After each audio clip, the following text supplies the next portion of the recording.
महाभारत काल में वरदानों ने जितना घटनाक्रम को संचालित किया है, उससे कहीं ज्यादा श्रापों ने भविष्य में होने वाली घटनाओं को संचालित किया है। दोस्तों, आज इस वीडियो में हम आपको ऐसे 9 प्रमुख श्रापों के बारे में बताएंगे या श्रापों के संबंध में बताएंगे जिनकी चर्चा खूब होती है और जिनके कारण इतिहास में घटनाक्रमों की एक श्रृंखला शुरू हो गई। इस जानकारी के लिए वीडियो में हमारे साथ अंत तक बने रहिएगा, जिससे कि आपको पूरी सही और सटीक जानकारी प्राप्त हो पाए। दोस्तों, महाभारत काल में जो श्राप दिए गए उनमें पहला श्राप है गांधारी का श्री कृष्ण को। महाभारत के युद्ध के बाद जब भगवान श्री कृष्ण गांधारी को सांत्वना देने पहुंचे तो अपने पुत्रों का विनाश देखकर गांधारी ने श्री कृष्ण को श्राप दिया कि जिस प्रकार पांडव और कौरव आपसी फूट के कारण नष्ट हुए हैं, उसी प्रकार तुम्हारे बंधु बांधवों भी नष्ट हो जाएंगे। आज से 36वें वर्ष तुम अपने बंधु बांधवों तथा पुत्रों का नाश हो जाने पर एक साधारण कारण से अनाथ की तरह ही मारे जाओगे। इसी श्राप के फलस्वरूप ही श्री कृष्ण की मृत्यु एक बहेलिया के द्वारा पैर में तीर लग जाने के कारण हुई थी। दोस्तों, महाभारत काल का दूसरा श्राप श्री कृष्ण के द्वारा अश्वत्थामा को दिया गया था। महाभारत युद्ध के अंत के समय में जब अश्वत्थामा ने धोखे से पांडव पुत्रों का वध कर दिया और अश्वत्थामा ने पांडवों पर ब्रह्मास्त्र का वार किया, तो ये देखकर अर्जुन ने अपना भी ब्रह्मास्त्र छोड़ा। महर्षि व्यास ने दोनों अस्त्रों को टकराने से रोक लिया और अश्वत्थामा तथा अर्जुन से अपने अपने ब्रह्मास्त्र को वापस लेने को कहा। तब अर्जुन ने अपने ब्रह्मास्त्र को तो वापस ले लिया, लेकिन अश्वत्थामा ने ये विद्या नहीं जानी थी, इसलिए उसने अपने अस्त्र की दिशा बदलकर अभिमन्यु की पत्नी उत्तरा के गर्भ की ओर कर दी। ये देखकर भगवान श्री कृष्ण ने अश्वत्थामा को श्राप दे दिया कि तुम 3000 वर्ष तक इस पृथ्वी पर भटकते रहोगे और किसी भी जगह किसी पुरुष के साथ तुम्हारी बातचीत नहीं हो सकेगी। तुम्हारे शरीर से पीप और लहू की गंध निकलेगी, इसलिए तुम मनुष्यों के बीच नहीं रह सकोगे। तुम दुर्गम वन में ही पड़े रहोगे। दोस्तों, महाभारत काल का तीसरा श्राप द्रौपदी ने घटोत्कच को दिया था। मान्यता के अनुसार जब घटोत्कच पहली बार अपने पिता भीम के राज्य में आया तो अपनी मां की आज्ञा के अनुसार उसने द्रौपदी को कोई सम्मान नहीं दिया। द्रौपदी को ऐसा देखकर अपमान महसूस हुआ और उसे बहुत गुस्सा भी आया। वो उस पर चिल्लाई कि वो एक विशिष्ट स्त्री है, वो युधिष्ठिर की रानी है, वो एक ब्राह्मण राजा की पुत्री है तथा उसकी प्रतिष्ठा पांडवों से कहीं अधिक है। और उसने अपनी दुष्ट राक्षसी माँ के कहने पर बड़ों, ऋषियों और राजाओं से भरी सभा में उसका अपमान किया है। तो जा दुष्ट, तेरा जीवन भी बहुत छोटा होगा, तू बिना किसी लड़ाई किए हुए मारा जाएगा। अगर ये श्राप नहीं होता तो घटोत्कच अकेला ही कौरव सेना का नाश कर देता। महाभारत काल का चौथा श्राप अंबा ने दिया था। दोस्तों, सत्यवती शांतनु के पुत्र विचित्रवीर्य के युवा होने पर भीष्म ने बलपूर्वक काशीराज की 3 पुत्रियों का हरण कर लिया और वे उसका विवाह विचित्रवीर्य से कराना चाहते थे, क्योंकि भीष्म चाहते थे कि किसी भी तरह उनके पिता शांतनु का कुल बढ़े। लेकिन बाद में बड़ी राजकुमारी अंबा को उन्होंने छोड़ दिया, क्योंकि वो शाल्वराज को पसंद करती थी। लेकिन शाल्वराज के पास जाने के बाद अंबा को शाल्वराज ने स्वीकार करने से मना कर दिया। अंबा को परशुराम भी न्याय नहीं दिला पाए। बाद में अंबा ने अपनी देह त्यागते वक्त बहुत ही द्रवित होकर भीष्म को कहा कि तुमने मेरा जीवन बर्बाद कर दिया है और अब मुझसे विवाह करने से भी मना कर रहे हो। मैं निसहाय स्त्री हूँ और तुम शक्तिशाली। तुमने अपनी शक्ति का दुरुपयोग किया है। मैं तुम्हारा कुछ भी नहीं बिगाड़ सकती, लेकिन मैं पुरुष के रूप में दोबारा जन्म लूंगी और तब तुम्हारे अंत का कारण बनूंगी। गौरतलब है दोस्तों कि यही अंबा प्राण त्याग कर शिखंडी के रूप में जन्म लेती है और भीष्म की मृत्यु का कारण भी बनती है। महाभारत काल का 5वां श्राप पांडु को मिला था, जिसको कि एक ऋषि ने दिया था। भीष्म की प्रतिज्ञा के बाद कुरुवंश का इतिहास बदल गया। धृतराष्ट्र के अंधे होने के कारण पांडु को हस्तिनापुर का शासक बनाया गया। एक बार राजा पांडु अपनी दोनों रानियों कुंती और माद्री के साथ आखेट कर रहे थे, तभी उन्होंने मृग होने के भ्रम में बाण चला दिया, जो कि एक ऋषि को जाकर के लग गया।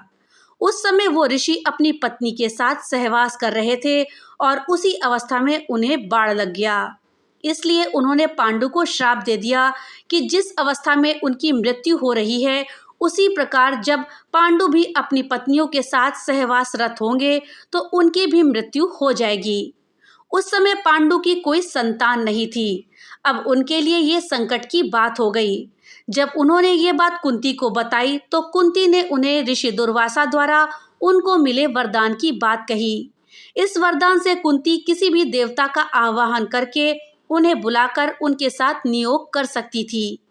विवाह पूर्व उन्होंने सूर्य देव का आवाहन किया था, जिसके चलते कर्ण का जन्म हुआ था, लेकिन कुंती ने लोकलाज के कारण उसे नदी में बहा दिया था। पांडु मान गए। तब कुंती ने एक एक करके कई देवताओं का आवाहन किया। इस प्रकार माद्री ने भी देवताओं का आवाहन किया। तब कुंती को 3 और माद्री को 2 पुत्र प्राप्त हुए, जिनमें युधिष्ठिर सबसे ज्येष्ठ थे। कुंती के अन्य पुत्र थे भीम और अर्जुन तथा माद्री के पुत्र थे नकुल और सहदेव।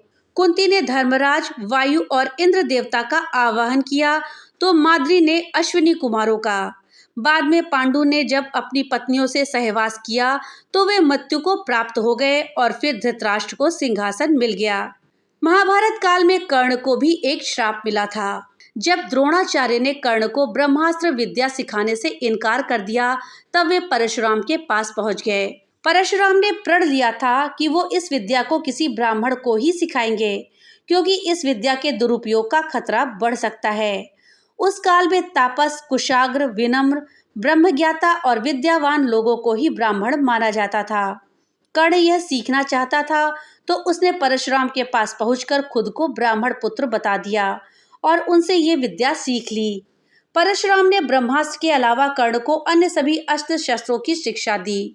बाद में जब परशुराम को इस विश्वासघात का पता चला तो उन्होंने कर्ण को श्राप दे दिया कि तुमने मुझसे जो भी विद्याएं सीखी हैं वो झूठ बोल कर सीखी हैं। इसलिए जब भी तुम्हें इस विद्या की सबसे ज्यादा आवश्यकता होगी तब तुम इन विद्याओं को भूल जाओगे। कोई भी दिव्यास्त्र का उपयोग उस समय तुम नहीं कर पाओगे। इसी कारण से कर्ण को जब इन विद्याओं की सबसे ज्यादा आवश्यकता थी महाभारत के युद्ध में, तो वो इन विद्याओं को भूल गया और कर्ण की मृत्यु हो गई। महाभारत काल में अर्जुन को भी एक श्राप मिला था। अर्जुन सशरीर इंद्र सभा में गया तो उसके स्वागत में उर्वशी, रंभा आदि अप्सराओं ने नृत्य किया। अर्जुन के रूप सौंदर्य पर मोहित होकर के उर्वशी उसके निवास स्थान पर गई और प्रणय का निवेदन करने लगी। साथ ही इसमें कोई दोष नहीं लगता, इसके पक्ष में अनेक दलीलें भी दी, किंतु अर्जुन ने अपने दृढ़ इंद्रिय संयम का परिचय दिया।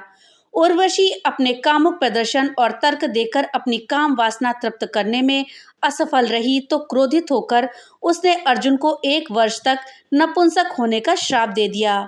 अर्जुन ने उर्वशी से शापित होना स्वीकार करा, परंतु संयम नहीं तोड़ा। जब यह बात उनके पिता इंद्र को पता चली तो उन्होंने अर्जुन से कहा, हे पुत्र, तुमने तो अपने इंद्रिय संयम के द्वारा ऋषियों को भी पराजित कर दिया है। तुम जैसे पुत्र को पाकर कुंती वास्तव में श्रेष्ठ पुत्र वाली है। उर्वशी का श्राप तुम्हें वरदान रूप सिद्ध होगा। भूतल पर वनवास के समय 13वें वर्ष में तुम्हें अज्ञातवास करना पड़ेगा। उस समय ये सहायक होगा। उसके बाद तुम अपना पुरुषत्व फिर से प्राप्त कर लोगे। इस श्राप के चलते अज्ञातवास के समय अर्जुन ने विराट के महल में नर्तक वेश में रहकर विराट की राजकुमारी को संगीत और नृत्य की विद्या सिखाई थी। तत्पश्चात वे श्राप मुक्त हो गए थे। महाभारत काल में दुर्योधन को एक श्राप मिला था। एक बार धृतराष्ट्र के दरबार में महर्षि मैत्रेय उपस्थित हुए। मैत्रेय जी ने कहा कि राजन, तीर्थ यात्रा करते हुए वहां संयोगवश काम्यक वन में युधिष्ठिर से मेरी भेंट हो गई। वे आजकल तपोवन में रहते हैं। उनके दर्शन के लिए वहां बहुत से ऋषि मुनि आते हैं। मैंने वहीं यह सुना कि तुम्हारे पुत्रों ने पांडवों को जुए में धोखे से हराकर वन भेज दिया। वहां से मैं तुम्हारे पास आया हूँ। उन्होंने धृतराष्ट्र से इतना कहकर पीछे मुड़ते हुए दुर्योधन से कहा, तुम जानते हो पांडव कितने वीर और शक्तिशाली हैं। तुमको उनकी शक्ति का अंदाजा नहीं है। शायद इसलिए तुम ऐसी बातें कर रहे हो, इसलिए तुम्हें उनके साथ मेल कर लेना चाहिए। मेरी बात मानो, गुस्से में ऐसा अनर्थ मत करो। महर्षि मैत्रेय की बात सुनकर दुर्योधन को क्रोध आ गया और वो व्यंग्यपूर्वक हंसते हुए पैर से जमीन कुरेदने लगा। और हद तो तब हो गई जब उसने अपनी जांघ पर हाथ से ताल ठोक दी। दुर्योधन की ये उद्दंडता देखकर महर्षि को क्रोध आ गया। तब उन्होंने दुर्योधन को श्राप दे दिया, तू मेरा तिरस्कार करता है, मेरी बात शांति पूर्वक सुन नहीं सकता। जा उद्दंडी, जिस जांघ पर तू ताल ठोक रहा है उस जांघ को भीम अपनी गदा से तोड़ देगा। बाद में कौरव और पांडवों का घोर युद्ध हुआ और भीम ने दुर्योधन की जंघा पर वार करके अंत में उसकी जंघा उखाड़ फेंकी। महाभारत काल में ऋषि श्रृंगी का परीक्षित को भी एक श्राप दिया गया था। पांडवों के स्वर्गारोहण के बाद अभिमन्यु के पुत्र परीक्षित ने शासन किया। उसके राज्य में सभी सुखी और संपन्न थे। एक बार राजा परीक्षित शिकार खेलते खेलते बहुत दूर निकल गए। तब उन्हें वहां मौन अवस्था में शमीक नाम के ऋषि दिखाई दिए। राजा परीक्षित ने उनसे बात करनी चाहिए, लेकिन मौन और ध्यान में होने के कारण ऋषि ने कोई जवाब नहीं दिया। ये देखकर परीक्षित बहुत क्रोधित हुए और उन्होंने एक मरा हुआ सांप उठाकर ऋषि के गले में डाल दिया। ये बात जब शमीक ऋषि के पुत्र श्रृंगी को पता चली तो उन्होंने श्राप दे दिया कि आज से 7 दिन बाद तक्षक नाग राजा परीक्षित को डस लेगा, जिससे उनकी मृत्यु हो जाएगी। तो दोस्तों, ये थी जानकारी महाभारत काल के चर्चित श्रापों के विषय में, जिन्होंने पूरा इतिहास ही बदल दिया। जानकारी आपको कैसी लगी हमें कमेंट बॉक्स में लिख करके जरूर बताइएगा। तो मिलते हैं अगली नई वीडियो के साथ, तब तक के लिए राधे राधे।